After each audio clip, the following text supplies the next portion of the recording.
secara zahir. Wa ammah tiramul batin, wa ammah tiramul batin anapun utawi mulyaake ing dalam bentuk batine, fa wa moko utawi ihtiram iku annakullama, iku annaku fa wa moko utawi ihtiram iku annakullama sak temene saben-saben perkara yasma'u kang krungu sapa, yasma'u kang krungu sapa salik ing ma minasyaikhi saking gurune, wa yaqbalu lan bisa nerima sapa salik minhu saking syekh fi dzahiri ing dalam zahire, la yungkiru ora kena mungkir sapa murid ing syekh fil batini ing dalam batin, la fi'lan wala qaulan, la fi'lan ora ing dalam penggawean wala qaulan lan ora ing dalam ucapan. Nah, bentuk pemuliaan secara batin ketika kita mendengar semua yang diucapkan oleh guru kita, maka kita harus menerimanya secara zahir dan tidak boleh ingkar secara batin. Contohnya, misal kita mendengar ucapan guru sing misalnya kita lihat ya, ini salah satu contoh yang pernah saya tahu. Jadi Ibu Hasim ini cerita langsung ini. Ya, saya kan santrinya, makanya ben ngerti sanate, sampean ngaji langsung nyambung sanate. Jadi ketika perjalanan seret di lampu merah, sebelah kiri itu ada orang yang sedang mabuk-mabukan. Jelas itu mabuk-mabukan ini, jelas mabuk-mabukan. Kemudian karena lampu merah, si orang yang mabuk-mabuk itu kan bawa gitar, itu datang ke mobil beliau, terus kemudian gedreng-gedreng, enggak gedreng-gedreng, langsung Bunyai minta uangnya buat beli nasi. Itu omongannya, padahal jelas di sana itu kelihatan kalau dia sedang minum-minuman, iya kan? Habis itu ya wes dikasih dalam jumlah besar sama Bunyai, dikasih gede. Yo kaget awake dhewe kan, loh iki piye opo Bunyai gak ketok lek dek ngono. Wah, itu jelas kok, jelas di kalangan kita itu jelas kan, aneh kan. Terus setelah itu teman itu nanya, Bu, kok diparing akeh Bu? Niku lho Bu, rencange ngoten Bu. Jawaban beliau itu apa? Dibukai dalan kok sik teko. Nah, itu kan seolah ingkar kan kita kan, karena beliau memberikan, kan pikiran kita pasti kan yo lek gak digawe ngombe. Beliau jawabannya cuman dibukai dalan kok sik mikir, gitu loh, dibukai dalan kok sik mikir. Yo wis, tapi kita belum mengiyakan di dalam hati kan, pandangan kita kan seolah-olah ingkar, langsung itu dibuang oleh kita. Insya Allah Bunyai itu tujuan sing api, cuman saya bingung Pak, di hati saya bingung. Akhirnya begitu sampai di dalam, duduk bersama, kita coba memberanikan untuk berbicara, karena melihat kondisi beliau itu sudah nyaman untuk diajak bicara. Waktu di perjalanan kita yo nerimo awake dhewe, insya Allah Bunyaiku atau kiaiku itu sudah melakukan sesuatu pasti yang mungkin aku masih belum paham. Nah, itu maksudnya jangan sampai ingkar secara batin. Ndang dibuat perkara-perkara elek, usahakan munculkan sifat husnudzon. Munculkan sifat Nah, itu yang dimaksud salah satu bentuk memuliakan seorang guru secara zahir dan batin. Secara batin artinya ketika apa yang kita dengar kok seolah-olah itu gak terima, gak cocok, itu ojo ditentang, jangan ditentang, buang husnudzon. Lah saya dulu pernah itu disuruh tengah malam dikon-kon, waktu nyantri itu dikon-kon, tapi bukan di Alika, waktu di Peloso pernah tengah malam sekitar jam 2 kalau tidak salah, itu disuruh cari degan. Kan keren, jam tengah malam kon golek degan. Tengah malam itu sopo sing ate dodolan gitu. Ya sudah, kita tidak banyak bicara memang, karena kita memang sudah terlatih seperti itu. Awal sih ketika kita ngomong dulu itu dimarahi. Akhirnya kita memberanikan diri, setiap kita diberita jalan sudah. Ternyata dalam proses perjalanan betul kita bisa ketemu dengan orang yang sedang dagangan itu gak laku mulai terus. Lo awal berangkatnya kita itu opo bingung iki piye karepe iki piye lho. Itu tak buat insyaallah iki mesti ono tujuannya. Ternyata kita ketemu dengan orang yang belum laku dagangane. Tengah malam saya dengan teman saya namanya Mutiwibowo, sama orang Jember juga. Kita sama-sama ngabdi waktu itu disuruh, katanya ketemu kita, ternyata ketemu dengan orang yang mulai dari pagi dagangannya durung laku. Lah kebetulan kita butuhnya banyak, ya wis. Masya Allah, jadi kita sadar, artinya ini kan gak masuk akal awal dewe dikon tuku degan tengah malam sekitar jam 12 sampai jam 1 gitu loh. Iku hati tuku dendi. Lah kita ndak matur tumbas tangkun di Gus, ndak matur kayak gitu, ndak mau kita matur kayak gitu. Wis terima, ya wis budal. Urusan ku mari golek gak nemu yo karek balik gitu aja. Kita seperti itu. Dikon-kon ya wis lakoni, gak iso yo karek matur, mboten saged. Pun kula mboten saged. Nah, kalau Abah Hasyim itu, kalau Abah Hasyim rata-rata dari cerita beberapa teman itu kalau disuruh mari ngono teko yo mikir abot durung lah kok mikir abot matur maneh iku sesuke iku gak dikongkon maneh. Ketika ada kegiatan apa kan diajak lagi sih, pasti akan nyuruh yang lain. Tapi ketika disuruh langsung budal, langsung budal, urusan kok entuk gak entuk iku balik maneh iku iya tetap beliau pasti akan ngajari. Nah, itu yang dimaksud dengan bentuk ihtiram secara batin, artinya kita tidak pernah menolak segala sesuatu yang keluar dari guru kita, meskipun itu menurut akal kita kadang kita belum nyampe. Ya wis lakoni ae dibarengi dengan husnudzon yang ada. Tujuannya apa? Kok tidak boleh ingkar secara batin?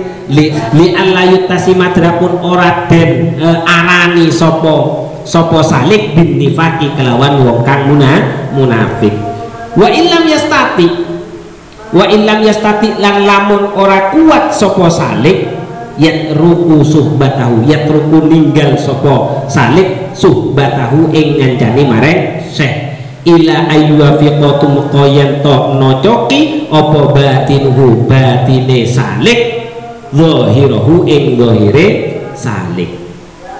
Kalau memang kita ndak kuat wis mending ninggal, timbangannya awake dhewe duwe perasaan sing suudzon, duwe perasaan elek maring dulu, mending gak usah cedek sekalian bisa. Sampai hati kita betul-betul siap menjadi seorang murid yang siap menerima secara zahir dan batin, baik ataupun buruk. Jadi lek anjene sampean gak siap mending ngalih wis. Gak cocok karo kiai iku wis penting gak usah melok, gak usah ngono, ya wis gak usah golek kiai liyane ngono wae. Daripada sampai kita memiliki sifat daripada kita sampai memiliki sifat suudzon atau buruk sangka kepada seorang guru. Karena kadang bukan gurunya, tapi hati kita yang masih belum siap, maka suruh tunggu sampai betul-betul, tinggalkan saja sampai hati kita itu betul-betul siap menerima secara zahir dan batin. Itu adalah bentuk pemuliaan kepada guru kita, karena memuliakan seorang guru itu adalah wajib, dan itu adalah salah satu bentuk cara memuliakan kita kepada guru secara batin. Lanjut, wa ayah tariza lan yen tong rumeksoni sapa ngrumeksa sapa salik amujalasati sahibis su'i, saking ngancani lungguh wong kang nglakoni perkara elek. Jadi kalau kita sudah punya guru, persedikitlah hubungan kita dengan orang-orang yang memiliki perilaku yang tidak baik. Lihat surat drapun nurangi sopo salik, lihat surat drapun bisa ngurangi sopo salik wilayata sayatinil jinni ing wilayahe utawa penguasaane setan saking golongane jin wal insi lan saking golongane menungso. Berarti setan yang dimaksud di sini kan berarti karakter jelek yang dari golongan jin dan karakter jelek yang dari golongan menungso. Min suhni qalbihi saking saking serambine atine apa? An ya? Pakai an. Oke. An suhni qalbihi enak pakai an. Di sini min soalnya. Kalau an itu berarti dijauhkan. Ansukni pakai sohni sana. Kalau sohn piring. Ya wis, ansohni qalbihi saking ansohni qalbihi saking piringe otowo serambi atine salik. Jadi tujuannya adalah agar penguasaan jin, keburukan setan dan keburukan jin dan keburukan manusia itu bisa dijauhkan dari luarnya hati. Cukup bisa ditaruh di luarnya hati, tidak sampai masuk ke dalam hati. Fayusoffa moko sebabnya dadi resik sopo salik an lausis syaitonati saking sifat iki kecelan an lausis syaitonati saking sifat kecelone setan. Artinya dari sifat kejelekan setan. Wa ala kulli halin. Nah iki sing rada apot paling sampean rungokno iki. Jadi seperti itu, jauhi sesuatu orang-orang yang banyak melakukan kejelekan. Jauhi kalau bisa. Lek gak iso berarti sing kudu ditoto atine. Nah sing solo iki mungkin wa ala kulli halin lan ing atase saben-saben kondisi ayah taro yento milih sopo salik al fakro ing kefikiran alal ghina ngalake ing atase kesugihan.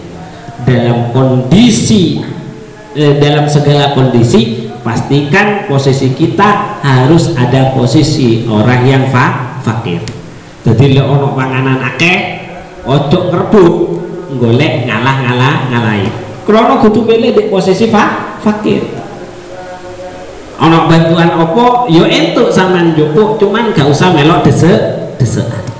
Nah itu posisi yang harus diambil sebagai seorang santri, sebagai seorang murid dari guru yang sudah membimbing kita yang seperti itu. Itu salah satu totok romani.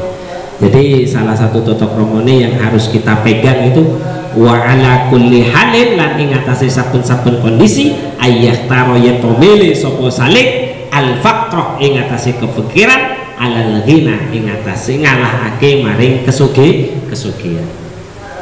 Jadi dalam setiap kondisi itu yang bisa dipilih. Kata fakir itu bisa diartikan, fakir itu maknanya kan butuh. Jadi lebih memilih rasa butuh kepada guru dibanding kita merasa sudah bisa tanpa seorang guru.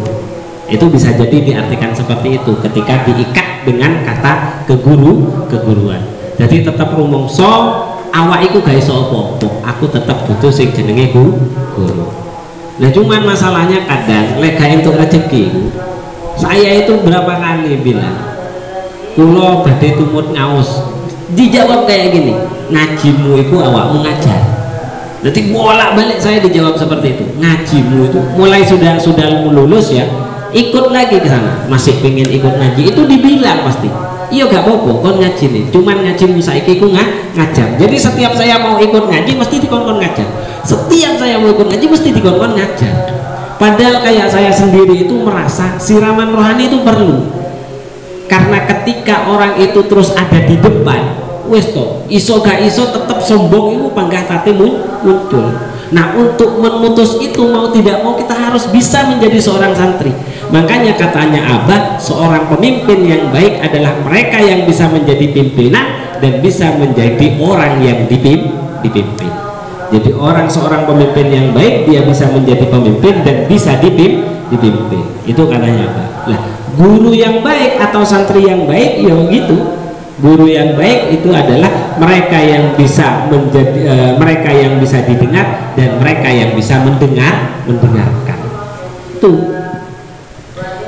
Cuman ya lek itu rezeki ya kayak gitu, karena memang seperti ini tadi dikatakan. Karena kita bisa bertemunya dengan seorang syekh, lek untuk keberuntungan kita bisa bertemu dengan orang syekh dan kita diterima sebagai seorang murid. Ya lek beruntung ya mau ngono, nggak dikai, wis awakmu ngajar aja, wis awakmu ngajar aja, ngono. Jadi kayak gitu terus. Lanjut, kita sekarang masuk pada pembahasan sufi. Summa'lam, summa lam moko nuli ngerti sapa sira annat tasawuf sak temene tasawuf, annat tasawuf sak temene tasawuf lahu iku lahu, annat tasawuf sak temene tasawuf iku lahu tetep kedue tasawuf khoslatane utawi rong perkara. Annat tasawuf sak temene tasawuf iku lahu iku tetep kedue tasawuf khoslatane utawi rong perkara. Jadi yang dikatakan ilmu tasawuf, di dalam ilmu tasawuf itu ada dua hal. Yang pertama al istiqomatu, nyatane istiqomah, wasukunu anil khalqi, lan isone anteng adoh saking makhluk. Itu di dalam ilmu tasawuf itu seperti itu. Jadi bisanya kita istiqomah dengan kebaikan, dan bisanya kita memiliki perasaan tenang jauh dari makhluk. Itu tasawuf, Pak. Nah, awake dhewe insyaallah burung tenang atau teko makhluk, Pak. Lah turu sampean gak iso dhewean saya. Sama, saya juga tidak bisa tidur sendirian masih. Faman moko utawi sapa wong iku istiqomah sapa man. Wa ahsana lan bisa bagusake sapa man khuluquhu ing akhlake man binnasi kelawan menungso. Wa amalahum lan bisa amal sapa man ing nas bil hilmi kelawan aris fa huwa moko utawi man iku sufiyun, wong kang sufi. Atau bisa diartikan orang yang sudah istiqomah dengan kebaikan dan bisa menata akhlaknya bersama dengan manusia, dan bisa memperlakukan manusia dengan bijaksana, maka dia juga sudah bisa dikatakan sebagai seorang yang sudah sufi. Atau kata lainnya seperti itu. Jadi di dalam sufi itu ada dua, ada istiqomah dalam kebaikan dan bisa merasa nyaman jauh dari makhluk, ya kan? Atau bisa diartikan orang yang bisa istiqomah dengan kebaikan, bisa menjaga tata krama dan akhlaknya bersama orang lain, serta bisa memperlakukan orang lain dengan bijaksana. Itu berarti sufi. Nanti lek ate tekok iki wong iki sufi, iku gak mesti wong sing seneng wiritan, sing seneng de musola, gak mesti seperti itu, gak mesti seperti itu. Tapi orang yang memiliki keistiqomahan dalam melakukan kebaikan juga baik dengan sosialnya, dan dia bisa memiliki keputusan-keputusan yang bijaksana. Wal istiqomatu utawi istiqomah hiya ayab dia yoiku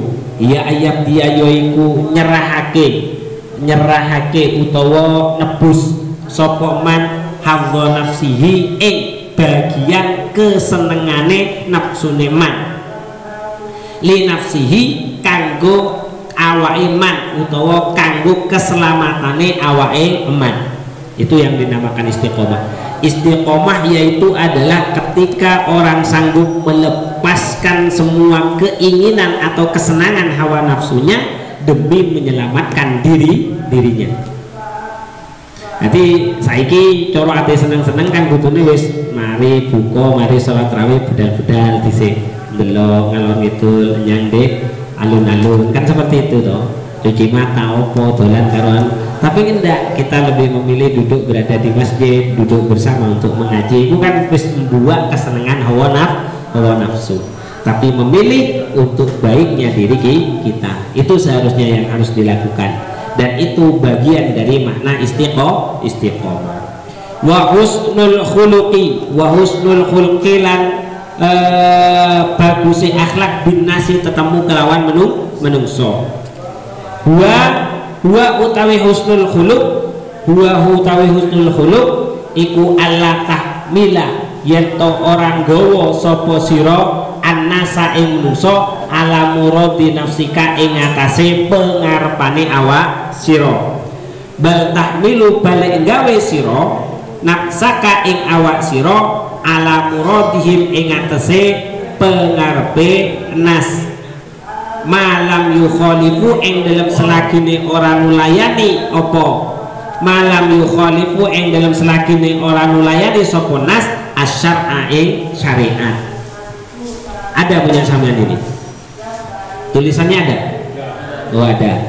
Jadi yang dimaksud bagus akhlaknya, salah satu bentuk yang dimaksud dengan memperbaiki akhlak bersama dengan manusia, yaitu adalah kita tidak pernah mencoba untuk mempengaruhi orang lain untuk bisa mengikuti apa yang kita kehendaki. Itu salah satu. Tapi justru kita yang mencoba untuk memaksakan diri kita agar sesuai dengan apa yang diinginkan oleh masyarakat di sekeliling kita. Artinya ojo urip karepe dhewe, kudu ndelok kanan kiri dengan catatan selama tidak bertentangan dengan syariat.